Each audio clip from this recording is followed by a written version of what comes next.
Hey guys, my name is Cassidy and you're watching That Spooky Lifestyle, where we bring the ooky, the spooky, the creepy and the crawly into our everyday lives. Today we're going to be talking about the ghoulish Amityville haunting, which is best known as being one of the more famous cases that Ed and Lorraine Warren have investigated. This is the first video in a 4-part series about the Amityville haunting, so we are really going to deep dive into this topic, and I am so excited to get started. Quick disclaimer before we do, I am going to be talking about some pretty spooky topics. We're going to be talking about murder and ghosts and everything in between. Viewer discretion is advised. So before we start resurrecting the dead, let's take a quick look at what we talked about last week.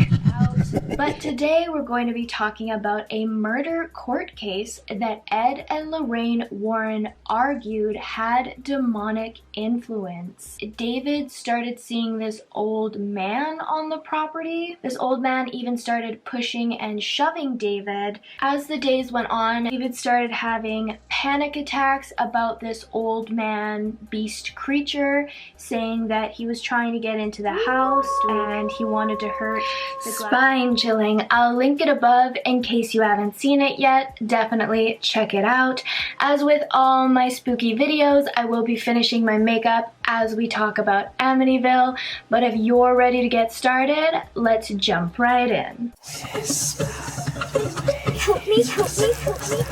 The Amityville haunting was a series of paranormal activities that happened at 112 Ocean Avenue in Amityville, New York. These paranormal occurrences happened to the Lutz family, and this happened from 1975 to 1976. However, like any good ghost story, this isn't where our tale truly begins. To fully understand these hauntings, we need to go back a year prior to November 13th, 1974. During this time, a different family lived on the property known as the Defeo family. The Defeo family lived at 112 Ocean Avenue and consisted of 7 family members in total. There was Ronnie Defeo Senior, also known as Big Ronnie. He was the father in the family, and he married a woman named Louise Brigante, who then became Louise Defeo, and she was the mother of the household. They ended up having 5 children together, 3 boys and 2 girls. Ronnie Junior was the oldest sibling in the family. He was the oldest son.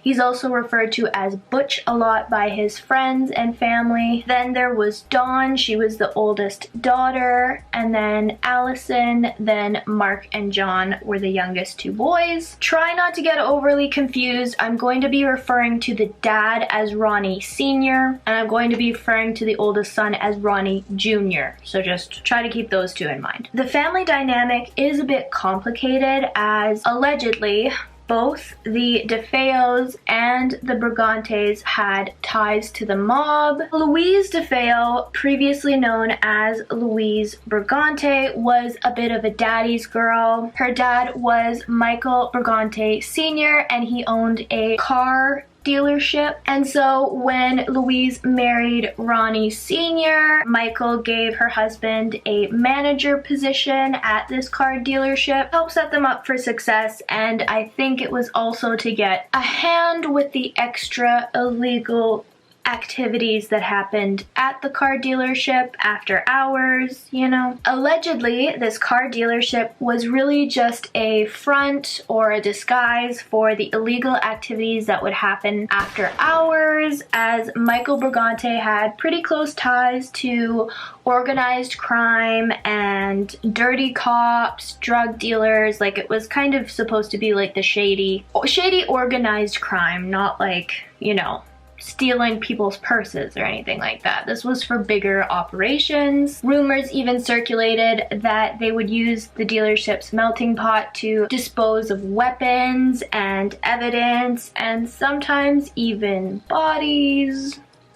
Allegedly. You know, bad guy stuff. There are a little over 9,000 people in the Amityville area currently, so back in 1974 there would have been even less people in the area, which is just a hotbed for gossip and things like that. Always has been, always will be. So the Defeos lived at 112 Ocean Avenue, like I said previously, and if you've ever seen the Amityville house or images of it, like, it's huge. It's a really big, like, colonial, is that the word I'm looking for? I think so. Colonial style home. It's quite large, lots of rooms. It gives this very lavish, expensive, luxury feel when you look at it. And so obviously rumors circulated as to like how Ronnie Senior could afford his family such a nice place, just being like the manager at this car dealership. Nosy neighbors are literally everywhere. Keep in mind though, it wasn't all luxuries and smiles all the time. There was a bit of an internal family feud, as you know, Michael Brigante basically gave this lifestyle to them because it's what he wanted for his daughter, and this caused Ronnie Senior to be a bit jealous and a bit defensive about it. Talking about it would sometimes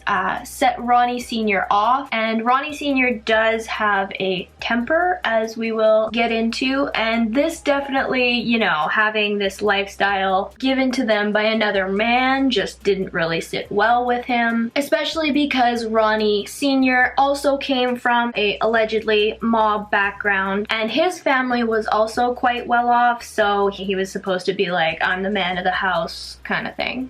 Like I said, Ronnie Senior had a bit of a temper and was known to have a bit of a temper. Everyone in the family knew it and had to experience it. Unfortunately, unknown to Michael Brigante, Ronnie Senior was quite abusive to Louise and the kids. When they moved to Amityville, Ronnie Senior's main targets were Louise, Ronnie Junior, and Dawn, basically the oldest siblings, and his wife. He didn't really abuse the younger children at this point. However, you'll see as we near the night of the murders, his abusive and aggressive outbursts become more erratic, and he pretty much assaults anyone who's around him. Being the oldest son, Ronnie Junior did get the brunt of a lot of the abuse, especially when Ronnie Senior would start attacking Louise. His wife, Ronnie Junior, the son, would try to intervene and step in, especially since at this time when they first moved to Amityville and were in the house, him and his mom were quite close. These abusive outbursts from Ronnie Senior would come out of nowhere. There was this one incident when they were all sitting down at dinner, eating, you know, as a family, and Ronnie Junior accidentally dropped his napkin on the floor, and so naturally he bent down, picked up his napkin, and put it back on the plate, and Ronnie Senior, the dad, looked at his son and went, "Why didn't you excuse yourself before leaving the table?" And Ronnie Junior was like, "I didn't think I needed to, like, I just dropped my napkin on the ground." And then Ronnie Senior went off, like started punching him and hitting him, and just like lost his shit over something that like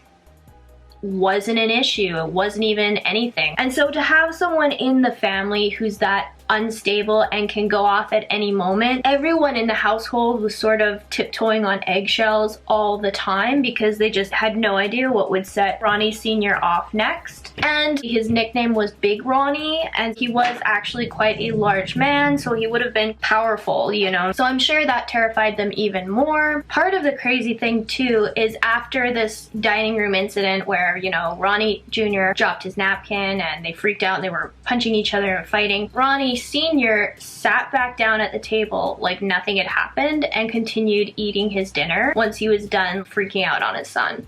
Like, that's extremely creepy to me. Just to be able to freak out and then just act like nothing happened. That's on another level. Ronnie Senior also had a lot of respect issues, and from my research, think that this comes from having Michael Brigante, his father-in-law like hand feed him the lifestyle that he has. Because whenever he would do these really abusive outbursts, he would always tell his family members that they would be nothing without him, that he gave them all of this, they're worthless kind of thing. It really looks like this is him projecting his insecurities onto his family. Ronnie Senior just had an odd outlook on life in general, because he would do these really intense outbursts on Ronnie Junior, his son, but then, you know, in the next breath, he would turn around and give his son like $5,000 to go and spend on whatever he wanted. Like, whenever Ronnie Junior wanted money, all he had to do was ask and his parents would give it to him. And like, we're not talking like $100, like we're seriously talking like $5,000. Like, they had cash that they could just hand out.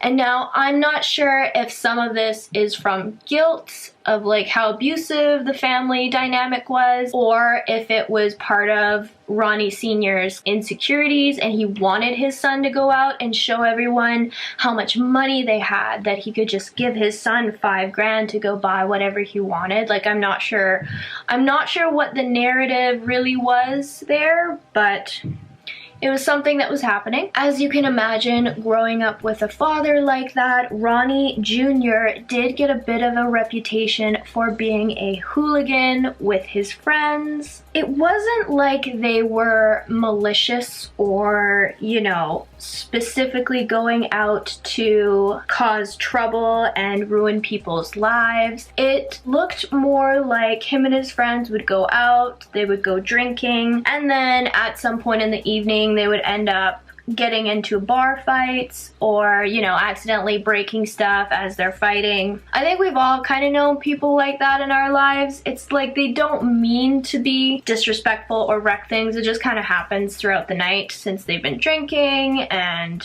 you know, tempers flare. It said that they were the type of people to go out drinking, get into a fight, but then the next day you saw them, they would apologize for it. Ronnie and his friends were also no stranger to heroin, but it was 1974, so it's not like they were the only people doing it. Ronnie Jr. was not the only Defeo kid to lash out at his family. Dawn, the oldest daughter, also rebelled against her parents, especially when her boyfriend moved away. His name was Billy Davidge. Essentially, Dawn wanted to move away to Florida with him when he moved, and her parents wouldn't let her. Ronnie Jr. was, I think, 24 at the time, so I think Dawn was around 19. And of course, when her parents said no, it wasn't just a, no, you can't do that. There was a whole drop down, kick out, physical fight over it. Soon after this falling out with her parents, Dawn went to get high and met up with Ronnie Jr. and they ended up creating this very eerie song. Their song was called The Night the Defeos Died. In the sweat of an autumn night, in the land of the dollar bill, and the town of Amityville, and they talk about it still. When a man named Butch Capone tried to make that town his own, and we called our punks to war against our parents and their law. I heard my mama cry, I heard her scream, Big Ronnie, we're going to die. I heard her pray the night my family died. Brother, what a night the people saw. Brother, what a plight the people saw. Yes, indeed. And the sounds of our shots sang through the front and back and side, till the last of the Defeos cried, and had given up and died. There were crowds in the street, and policemen of their beat, and I heard what someone said, that all the Defeos are dead. Needless to say, the entire family dynamic of the Defeos was unstable for multiple reasons, and this entire situation only worsened the closer it got to the night of the murders. So here we are. On November 13th, 1974 at 6 p.m., Ronnie Junior came bursting into the local bar, screaming that someone had killed his parents. The bar was filled with Ronnie's friends, and this startled them quite a bit. Obviously, they weren't prepared to hear that kind of information. Who is? His friends at the bar included Bobby Kelsk, Joey Yeswit, John Altieri, Al Saxon, and William Scormaglia.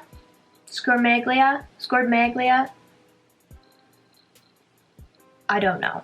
So all these men piled into Ronnie's car and they drove to the Amityville house. At this point, no one really knows what's happening or what's going on, or if they're really dead or what, and Ronnie just said that he found his parents dead. That's all that anyone really knew at this point. So Ronnie brought them into the house and his friends walked upstairs and started to go through each one of the bedrooms. The bedrooms were located on the second and third floor of the property. Starting in the master bedroom, the boys found Louise and Ronnie Senior laying face down in their bed. Louise was under a blanket, but Ronnie Senior was clearly laying on top of the blankets, face down with a shot wound in his back. They continued on to the other bedrooms on the second floor, which were Allison, Mark, and John's. These kids were also found in their beds laying face down with shot wounds. Finally, they made their way up to the third floor where Dawn's bedroom was, and she was also found in her own bed laying face down with a shot wound. Hers was not in her back, hers was actually on her head. Recalling the events, the boys said that the stillness in the house was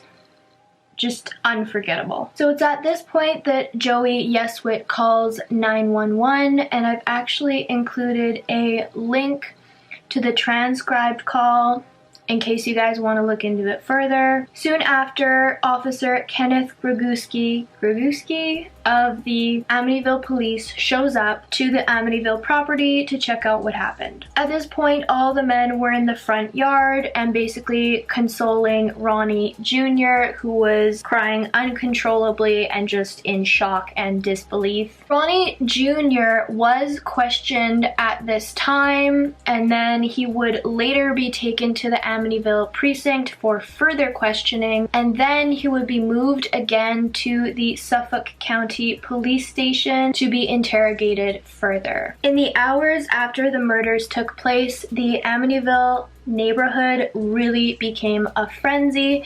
People just couldn't understand how something like this could happen, especially in their location, because it was a lot of really nice houses, you know, higher end, especially since Amityville at this time was a bit more on the smaller side compared to other communities. This obviously lended itself to rumors, and Ronnie Jr. was quickly pinpointed as the main suspect by most of his fellow neighbors. Help me. So now we're going to discuss the official police report of the events that happened on November 13th, 1974 on the Amityville property. Before we get too far into this, I do want to mention that there are odd details in this report, but we aren't going to be diving into those today. We're going to be looking at those in a further episode in this series. Today I'm just going to recount the official events. At 3 a.m. on November 13th, 1974, Ronnie Jr. woke up in the second floor living room. Earlier in the evening, Ronnie Jr. had been watching a World War II documentary thriller called Castle Keep. After he woke up, Ronnie went into his own room and grabbed his .35 caliber Marlin rifle. He loaded it and then went to the second floor master bedroom and shot and killed both of his parents. Some forensic evidence does suggest that these gunshot noises woke up Louise and Ronnie Senior, but because they were found face down in their bed like they had still been sleeping when they were shot. Rumors did circulate that supernatural malevolent forces prevented the rifle from making any noise when shot. That's not part of the official statement, but I did want to pop that in here. After killing his parents, Ronnie Jr. moved on to his younger brothers, shot and killed both of them. After killing his brothers, he moved on to Allison's room, which was the youngest daughter in the family. When he entered her room, she did wake up and look at him. This is where he let out another shot, and it went through her cheek and out her ear. At this point, Ronnie Jr. reloaded his weapon and started walking up to the third floor where Dawn was sleeping. Dawn was still in bed but was awake and asked Ronnie what was going on. He told her everything was fine and to go back to bed. I mean, if he's standing in your doorway with a rifle and you've been hearing these shots or haven't been hearing these shots, I mean, that raises some questions for sure. So at this point, Dawn is kind of settling back down and Ronnie shoots her through the neck, killing her. Ronnie then grabs 2 pillowcases and puts one inside the other and starts putting evidence inside this pillowcase. He put the gun in there, all the bullets, anything that he thought could be incriminating, his clothes. At this point, Ronnie goes for a shower and uses bleach to help remove any evidence that could be left behind. What was odd though, that he forgot to take the box that his caliber rifle came in, so he left that at the house. Grabbing the gun and the pillowcase, he then left the Amityville property. Ronnie ditched his rifle in a nearby lake and threw the pillowcase in a different sewer because he didn't want to throw it in the lake. He was worried it would float. So that evening, after the police had showed up to the house, it said that Ronnie went willingly with the police to the police station to give a statement and then decided to stay overnight and sleep there even though he was free to go, which is odd. On November 14th, 1974, Ronnie Jr. was made the official prime suspect to the Defeo murders because police believed that Ronnie Jr.'s .35 caliber rifle was the murder weapon. Like I said, he did leave the box that the rifle came in at the Amityville property. So at this point, Detective Dennis Rafferty and Lieutenant Robert Dunn began to interrogate Ronnie Jr. Keep in mind, Detective Rafferty commented, "I think when I walk in that the guy's guilty and that it's my job to do the best I can to get him to give us direct evidence." Doesn't sound like innocent until proven guilty to me, but so that's concerning. By the end of November 14th, 1974, Ronnie Jr. had allegedly confessed to killing all 6 of his family members. Ronnie Jr.'s trial started in October and he was officially convicted of killing his father, his mother, his 2 brothers, and his 2 sisters on December 4th, 1975, and he received 6 consecutive life sentences. Now, some people believe that when very violent tragedies occur, the darkness of those events stains everything around them. It's like a disease, lurking in the shadows, rotting the wallpaper, oozing through the floor.